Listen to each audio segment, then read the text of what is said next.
Assalamualaikum warahmatullahi wabarakatuh. Perkenalkan, nama saya Fitria Herunisa Sril dengan NIM 199214104 dari Prodi Akuntansi S1 kelas C, Fakultas Ekonomi Universitas Negeri Makassar.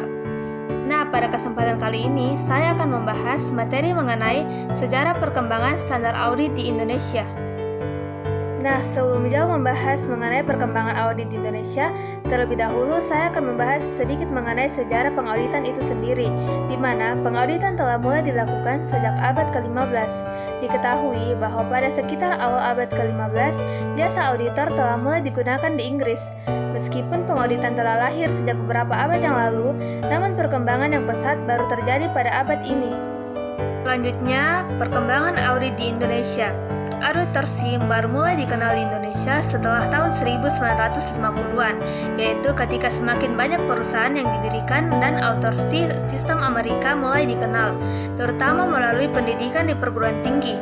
Lanjut, perkembangan auditorship di Indonesia sendiri terjadi pada tahun 1973, yaitu ketika Ikatan Auditor Indonesia atau IAI menetapkan prinsip-prinsip auditorship Indonesia atau PAI dan norma pemeriksaan auditor atau NPA.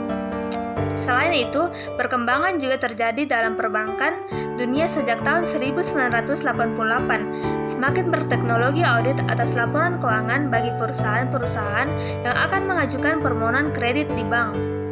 Lalu pada tahun 1995 lahir Undang-Undang Perseroan Terbatas, yang dimana mewajibkan suatu perseroan terbatas menyusun laporan keuangan, dan jika perseroan merupakan perseroan publik, maka laporan keuangannya wajib diaudit oleh auditor publik. Dan pada tahun ini juga Undang-Undang Pasar Modal dikeluarkan.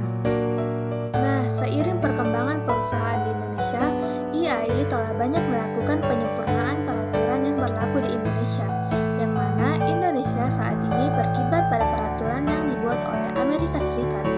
Pada tahun 1994, IAI melakukan penyusunan ulang prinsip auditorship dan standar audit yang disebut Standar Auditorship Keuangan atau SAK, dan Standar Profesional Auditor Publik atau SPAP. Sejalan dengan itu, Dewan Standar Auditorship yang dibentuk IAI secara terus-menerus menerbitkan Standar Auditorship Keuangan atau PSAK. Seperti terjadi di Amerika Serikat 100 tahun lalu, fungsi pengauditan di Indonesia memasuki abad ke-21 ini masih belum diterapkan masyarakat. Banyak kesalahpahaman yang terjadi atas laporan auditor, karena fungsi audit tidak diterapkan dengan benar. Maka dari itu, pemerintah mulai memperkenalkan auditorship mulai dari SMA, dan pengenalan audit dilakukan di perguruan tinggi. Nah, materi selanjutnya yaitu standar auditing, di mana standar audit merupakan pedoman umum untuk membantu auditor memenuhi tanggung jawab profesionalnya dalam audit atas laporan keuangan historis. Dewan Standar Profesional Akuntan Publik atau DSPAP bertanggung jawab untuk mengeluarkan pernyataan mengenai permasalahan audit bagi semua entitas. Pernyataan DSPAP itu disebut Pernyataan Standar Audit atau PSA. Standar audit yang telah ditetapkan dan disahkan oleh Institut Akuntan Publik Indonesia atau IAPI terdiri atas 10 standar yang dikelompokkan menjadi 3 kelompok besar, yaitu 1. Standar umum, yaitu audit harus dilakukan oleh orang yang sudah mengikuti pelatihan dan memiliki kecakapan teknis yang memadai sebagai seorang auditor. Auditor harus mempertahankan sikap mental yang independen dalam semua hal yang berhubungan dengan audit, dan auditor harus menerapkan kemahiran profesional dalam melaksanakan audit dan menyusun laporan.